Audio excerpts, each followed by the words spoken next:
ለስራ ብዬ ከቤት የውሸት ደብዳቤ ስራ ቅጥር ነው ብዬ 4 ልጆች አሳቅፌ ትቻት ሄድኩ። 2 ዓመት ከምናምን ሰርቼ ወደ አዲስ አበባ መምጫ ብር አጣሁ። እጁን እግሩን አስራችሁ ገንዘቡን በልታችሁ ልታንከራትቱት ልታቅበዘብዙት ጠዋት ቁጭ ማታ ስገባ ከስራ ነው ብዬ እገባለሁ። ምንም የስካር መንፈስ የማይታይብኝ አጠጥተህ ማሰከር ምንም ይሁን በቃ ገንዘቡን እኮ በቃ ቢራው ነው የሚወስደው። በመጠጥ የተሰራ መንፈስ ክፉ መንፈስ ብላ ባይ ሁለተኛ ጣጣ እኔ ሳላቅ እንዴት ትቀበላላችሁ ብዬ ታውል እንደሚያባራጭ እኔም ከሱ የባስኩ ነው ቤት ውስጥ የነበረው ባለቤቴ ህይወቴ የልጆቼ እናት በዚህ ልክ የበደለሽም የለምና ይቅርታ አድርጊልኝ። ያንን ለሊት ላፍታ እጄን ይዘ ጸጋና ሰላም ይብዛላችሁ። እንዴት ናችሁ? እግዚአብሔር ይመስገን እኔ በጣም ደህና ነኝ። ዛሬም በአዳዲስ ቪዲዮዎች ተመልሼ መጥቻለሁ። ለዚህ ዩቲዩብ ቻናል አዲስ ከሆናችሁ ሰብስክራይብ በማድረግ ቤተሰብ ሁኑ። ሁሌም ደግሞ የምለቀው ቪዲዮ በጊዜ እንዲደርሳችሁ የደውል ምልክቷን በመጫን መከታተል ትችላላችሁ። እስከ ቪዲዮ ቆይታ ድረስ አብራችሁ ይቆዩ። ወደ ቪዲዮ ማነው ስም? ባዩ አራርሳ። ባዩ አራርሳ ከየት ከተማ መጣ? ከአዲስ አበባ። አዲስ አበባ የት አካባቢ? ሳሪሳና ማርያም። ሳሪሳና ማርያም። ለምን መጣ ወደ ፊት ለፊት? ባላሰብኩት ሁኔታ መልካም ወጣት ራሱ የመጣሁት። እንዴት ማለት? ድሬዳዋ ነበርኩኝ። ከድሬዳዋ ወደ 2 ዓመት ቤተሰቦች ጠይቂያቸው አላውቅም። ልጆቼን 4 ልጆች አሳቅፌ ትቻት ሄድኩኝ። ባለቤት? አዎ።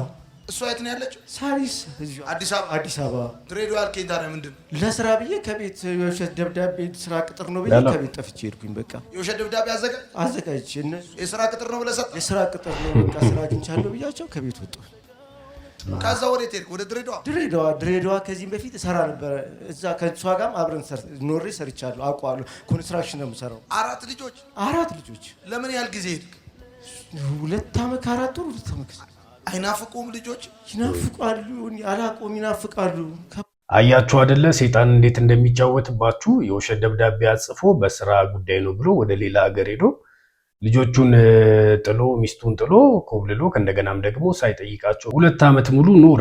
ተመልከቱ እንግዲህ አይናፍቁም ልጆቹ እንኳን እስከሚባል ድረስ ማለት ነው። አንድ አባት ያለ አንዳች ምክንያት ልጆቹን ጥሎ ከዛም ደግሞ ያለፈ እስከማይናፍቁ ድረስ ዝም ብሎ ሲቀመጥ በምን ኃይል ነው ይሄኛውን እያደረገ ያለው ብላችሁ ብታስቡ እንግዲህ በሰውኛ ምንም የማይቻል እንደሆነ ሁላችሁም ታውቃላችሁ። አይደለም ወልዳችሁ ይቅርና በጓደኞቻችሁ እንኳን በዚህ ልክ አጨክኑም። አያችሁ ሰይጣን በዚህ ልክ አቅም ይሰጣችኋል። የሆነ ነገር ውስጥ ሊከታችሁ ከፈለገ አይደለም ከሆነ ነገር ከልጆች ከቤተሰቦች ለይቶ ጭራሽ ትዝ እንዳይሉ አድርጎ በምን አቅም እንደሆነ ሳትረዳ ልክ እንደዚህ አባት እንድትኖር ያደርጋል። እንዲህ ያለም ጥንካሬ ይሰጣል። አየህ ቤተሰብ የምትገነቡበት ቢሆን ኖሮ ቆንጆ እኮ ነው አይደል?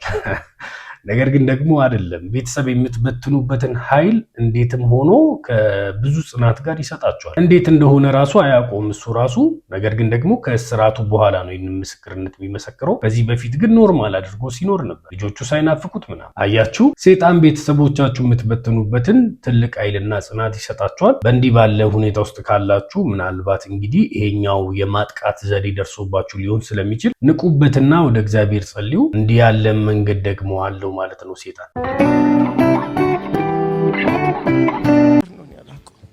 አያችሁ አላውቅም። እኔ ረጅም ዓመት አብሬያቸው ሲኖር በጀነራል ፎርማን ነበር የምሰራው። ድሬዳዋ ሄጄ አናጺነት ገባሁ። 10 የተወኩትን ስራ ቁልቁል ሄጄ አናጺነት ተቀጠርኩ። መስራት ጀመርኩ። 2 ዓመት ከምናምን ሰርቼ ይሆን ወደ አዲስ አበባ መጣ። ለነሱም ብራ ከዛ አይዞህ ትለኛለች ጭራሽ እሷ። እንዴት ነህ? ደህና ልጆቹ ደህና ናቸው? ደህና ናቸው። ሰርቼ መላክ ሲገባ እንርዳ ይሉኛል። 2 ዓመት ከምናምን ሰርቼ ወደ አዲስ አበባ መምጫ ብር አጣሁ። እናቴ እግዚአብሔር አምላክ አላውቀውም። እናቴ ደወለች። አንተ ምን ሆነ ነው? ምንም እማ ተመስገን ቤተሰብ አለኝ እንዴ አሉ። ተመልከቱ የራሱና ደውሎለት እንዴ ቤተሰብ አለኝ እንዴ ብሎ እስከሚገረም ድረስ አይምሮውን አጥቦታል ሰይጣን። ተመልከት እንዴ እናት አለኝ እንዴ። ከባድ በጣም ከባድ ነው። እሺ ምን ሆነ? ማንም ደውሎልኝ በቃ ማንም ሰው ጋር ሄድን። በቃ ወጣው በቃ ጠጣለሁ፣ እበላለሁ፣ እኖራለሁ። ብሩ ምን ታደርገዋለህ እዛ የሰራህበት? ኧረ ይሁን አይበቃም። ሱሱ ትበላለህ፣ ትጠጣለህ። ቢራ ነው የምጠጣው፣ ሌላ መጠጥ አለ። ቁጭ ካልካ አትነሳም። እሱ ጠዋትም ቁጭ ማታ ሲገባ ከስራ ነው ብዬ እገባለሁ። የሚገርም ነው። ከስራ ነው ብለህ እገባለሁ። ምንም የስካር መንፈስም አይታይብኝም። አጠጥተህ ማሰክር ምንም ይሁን በቃ ገንዘቡን እኮ በቃ ቢራው ነው የሚወስደው። እኔ አብሬያቸው እየኖርኩ ራሱ ስራ ነው እየገባሁት ብዬ ጠዋት ቢራ ቤት ቁጭ ማታ ወደ ቤት እገባለሁ። አያችሁ፣ ጠዋት በጊዜ ወጥቶ ወደ ቢራ ቤት ከዛ በኋላ ማታ ከስራ ነው የመጣሁት ይላቸው። በቃ ስራው አድርጎታል ሱሱን። አያችሁ፣ እንዲህ ያለ መንገድ የሚመራችሁ አጋንንት ነው። ተመልከቱ። በጠዋት ወጥተህ ልዝናና ነው ምናምን ብለህ አሁን እንደሆነ አራዳ ሄደህ የሆነ መጠጥ ቤት የሆነ ሰዓት ላይ ገብተህ አምሽተህ የምትወጣው ሰውዬ እንዲህ እያደረገ ያለው አጋንንት ነው። አንተ ለመዝናናት ፈልገህ አይደለም። ንቃበት በእናትህ። በጣም መከራ ውስጥ ነህ። ስራን ያደረገብህ አጋንንት እንደ ስራ እንድታየው ወጥተህ እንድትገባ ሰዓቱን ጠብቀህ እንድትኖርለት አድርጓል እንጂ እየተዝናናክ አይደለም። የሆነ ነገር እየፈጠርክ አይደለም። አጋንንት ስራ አድርገህ እንድትኖርለትና እንድትሰራለት ነው የፈለገው። ለዛ ሱስ እንድትኖርለት ፈልጎ ነው እንጂ የሆነ ስራ ውስጥ ገብተው እየተዝናና ምናምን አይደለም። ንቁበት። እሺ፣ የዛሬው ቪዲዮ ንቁበት ነው ርዕሱ ራሱ። ቤተሰቦችም ሲኖር ማለት ነው። አሁን ከተለያቸው በኋላ እነሱ ይሄ ደማስቆ በቃ ራሱ የኔ ነው። በቃ ለኔ የተዘጋጀ ፕሮግራም ነው። እውነት ይሁን በቃ አጋጣሚውን ከቤት ወጣውና ማታ ሂድና ገርጂ ይደር አለችኝ። አይ እዛ አላድርም ከቤት እደርሳለሁ አልኳት። እሺ አለችና ቤት ለምን እንደሆነ ታውቃለህ? ማታ ለመጠጣት አዛ ገርጂ ቸርች ካደርክ አትጠጣም። በጣም ስለዚህ ለመጠጣት ቤት አደርኩ። አይከፋትም። በቃ እኔ በማደርገው አይዞ አንተ አንድ ቀን እግዚአብሔር እነሱ ልክ ጌታን ከተቀበሉ 3 ዓመታቸው ነው። ልክ እንዴት ነው እኔ ሳላቅ እንዴት ትቀበላላችሁ ብዬ ከቤት ልክ አሁን ሳውል እንደዚህ እንደሚያባራችሁ እኔም ከሱ የባስኩ ነው ቤት ውስጥ የነበረው ጓል ሙሉ ወንጌል ነው የሚሄዱት ቸርች አብሬያቸው ሄድኩኝ። ላፍቶ ሙሉ ወንጌል አብሬያቸው ሄድኩኝ። እንደዚህ ነው ጌታ የሚመለከው? አረ እንደዚህ አላውቅም እኔ እንደዚህ አይነት አምልኮ አላውቅም ብዬ ትቻቸው ነው ጸለለ። የእሷ ቤተሰቦች ወንድሟ እህቷ ምናምን በጣም ጥሩና ጥሩ ከሚባሉ ቤተሰቦች ነው የተወለደችውና አገልጋዮች ናቸው። የትኛውን ትምህርት ወደድከው እስካሁን ከተማር? ይሁን የቱ ጋር ልበል ሳንቲሙም ያለኔ አልሆነላት ብላ ስትፈልገኝ ነበረ። ቆሻሻ ቆሻሻ አጠፋ ብላ አልጣለችኝም። እኔ ራሴ እንደ በግ ጓደኛ ነው አይደለም። በጓ ቅጠሉን አይታ እንዳይደቻ ትንሽ ትንሽ ሳገኝ ገንዘቡ የመጣ ሲሄድ በቃ ለማጥፋት ሲሄድ ገደል ገባው።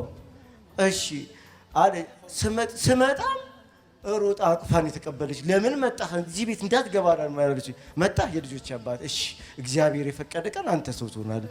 በ23 መጣ። ከዛ ማርሴል ተከፍቶ እያዩ ነው። ዜና ላይ አልኳት። የመጀመሪያ ልጅ 11 ክፍል ተማሪ ነች። እሺ አባዬ ደስ ይበላለችና ዜና ከፈተችና አየሁ ጨረስ። አሁን ማርሴል ላይ መልሼው አልኳት። እሺ እኔ ግን አልኳት ወይኔ ታድሎ አልኩ። ምን ነው አለች። ዮናታን ታድሎ አልኳት። እንዴት በቃ መባረክ ነው ይኑላ ወጣት እንደዚህ። ከዛ ምን ነው መሄድ ትፈልጋለህ እንዴ ምናምን ያ ከዛ አብረን ድሬዳዋ ጫት ስንቅም የነበረ ልጅ እዚህ ጋር ምስክርነት ይሰጣል። አየሁት ሚኪ ይባላል። ምስክርነት ይሰጣየሁ። ደነገጥኩ። ጓደኛ አብረን አንድ ላይ ነው የምንቅመው። በቃ እንደሱ ጋር እሱ ሆቴል ውስጥ ዋና ኃላፊ ነው። እሺ እዚህ ጋር ራስን ስታገኘው ምን አልክ መድረክ ላይ? እኔ በቃ እግዚአብሔር ይመስገን በቃ በጣም ደነገጥኩ። ሁለተኛ አይዞ አባት ይኸውልህ እንዳትፈራ ሲጸለይ ፊት ለፊት ሄደ ጸልይ ቁም።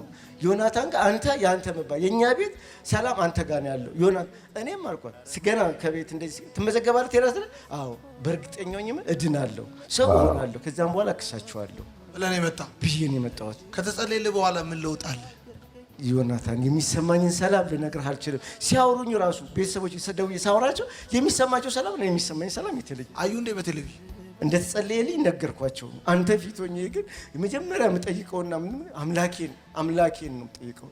ያደረኩትን ሁሉ ስሙ አልማዝ ነው ግን ህይወት ነው ማለት ባለቤቴ ህይወቴ አልሚ ህይወቴ የልጆቼ እናት። በነገራችን ላይ ወንድ ልጅ እግዚአብሔር ልቡን ነክቶት አናግሮት ካላስለቀሰው በስተቀር ማንም ምንም ቢያደርግ ሊያስለቅሰው አይችልም። ታውቃላችሁ ይሄን። ለዚያውን ሲነፋረቅ ይቅርታ ካልጠየቅኩ ሞቼ ይገኛሉ ብሎ ሲናገር እሱንም ደግሞ ማያውቃቸው ብዙ ህዝቦች ባሉበት ብዙ ወጣቶች ባሉበት ጭራሽ ወጥቶ ራሱን አጋልጦ አልቅሶ ይቅርታ ጠይቆ የሆነ ነገር አድርጎ አይመለስም። ለዚህ በዚህ ስፍራ እግዚአብሔር መገኘት እንዳለ አንዱ ማሳያ ይሄኛው ነው። ሰው ገመናውን ተናግሮ አልቅሶ ተነፋርቆ የሆነ ነገር አድርጎ ሲወጣ እግዚአብሔር ነክቶት ነው። በጣም በጣም በጣም በድዬሻለሁ። በዚህ ልክ የበደለሽም የለምና ይቅርታ አድርጊልኝ፣ ይቅርታ አድርጊልኝ። አንቺ ይቅርታ ለኔ አስፈላጊ ነው ህይወቴ።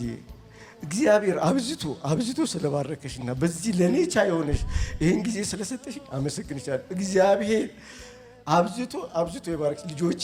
አሜን። ሀሴት፣ መባ፣ መክሊት ባካችሁ ይቅርታ አድርጉልኝ። እማ እናቴ እወድሻለሁ። በኦርቶዶክስ እምነት ውስጥ ነው ያለችው። ግድ የለም ለልጆች ስትል አንተ ጌታን ተቀበለ ኑር። እሷ ቆራቢ ናት።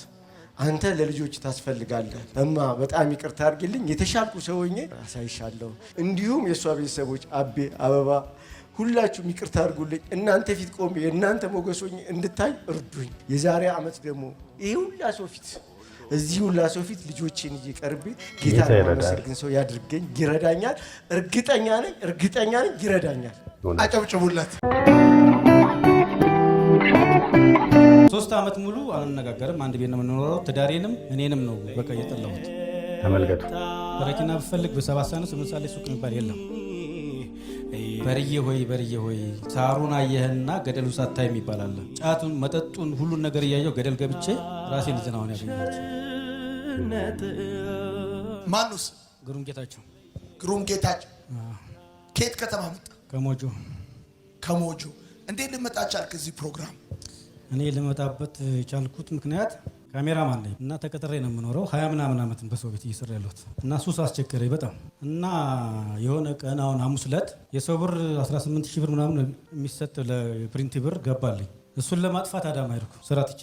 ለሰው የሚሰጠውን ብር እሱን ለማጥፋት አዳማ አንቀጭቅጮኝ አዳማ ይዞኝ ሄደ። 20 ምናምን ዓመቴ ነው። ከኮምቦልቻ እስከ ሞያሌ ተቀጥሬ ነው የምሰራው በየሰው ቤት እና እሱን ሄጄ እዛ እየቃምኩ ምን እያልኩ እስከ 6 ሰዓት እስከ 7 ሰዓት አዳማ ቅሜ ወደ ሞጆ በኮንትራት መኪና መጣሁ በቢክስ።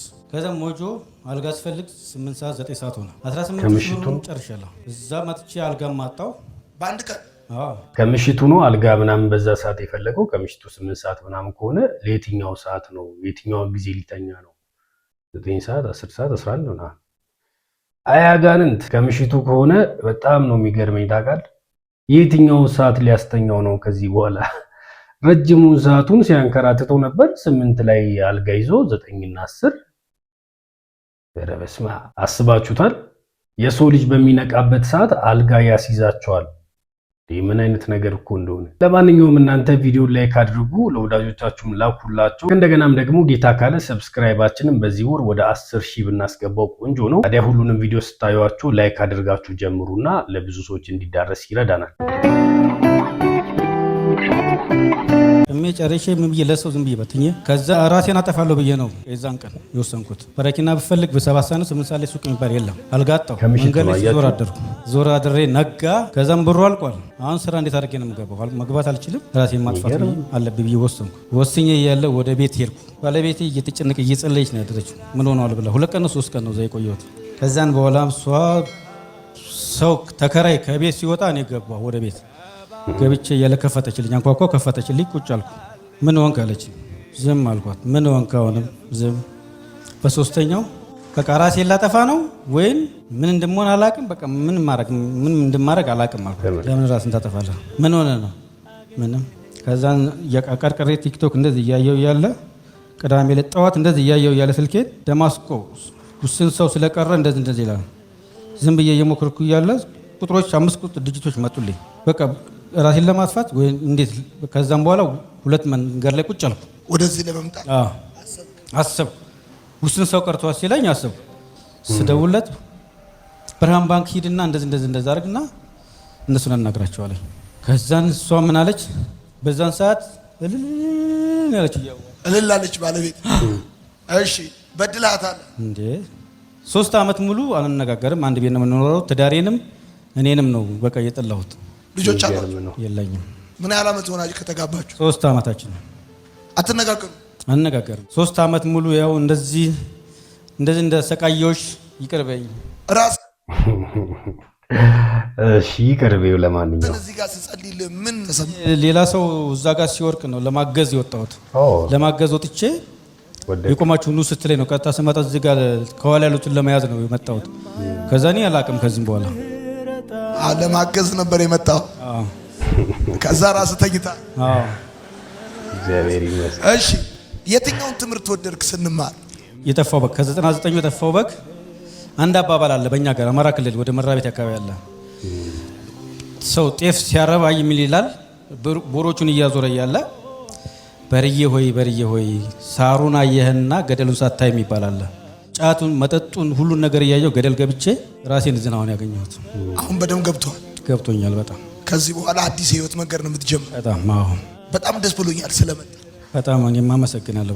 እኔም አመሰግናለሁ። ወዳለሁ። እንግዲህ ብዙ ትውልድ እያመለጠ ነው፣ ከአጋንንት ስራትም ደግሞ እየተፈታ ነው። ለዚህም ደግሞ ክብር ለጌታችን ለኢየሱስ ክርስቶስ ይሁን። ብዙ ወጣቶች ከጥፋት መንገድ እየተመለሱ ነው፣ እውነተኛ የሆነውንና ለቀሪው ዘመናቸውም ደግሞ የሚያስፈልጋቸውን ይህንን ጌታም ደግሞ እያወቁ ነው። ለዚህም ደግሞ እጅግ በጣም ደስተኞች ነን። ታዲያ ለዛሬ ይዤላችሁ የመጣሁት ቪዲዮዎች እነዚህን ይመስሉ ነበር። ቪዲዮቹ ቆንጆና አስተማሪ ከነበሩ ላይክ እና ኮሜንት ማድረጋችሁ እንዳትረሱ። ወደዳችሁ ደግሞ ለወዳጆቻችሁ ላኩላቸው። ቀጣይ በሌላ ቪዲዮ እስክንገናኝ ድረስ መልካም ቆይታ ይሁንላችሁ። ጌታ ኢየሱስ ዘመናችሁን ይባርክ።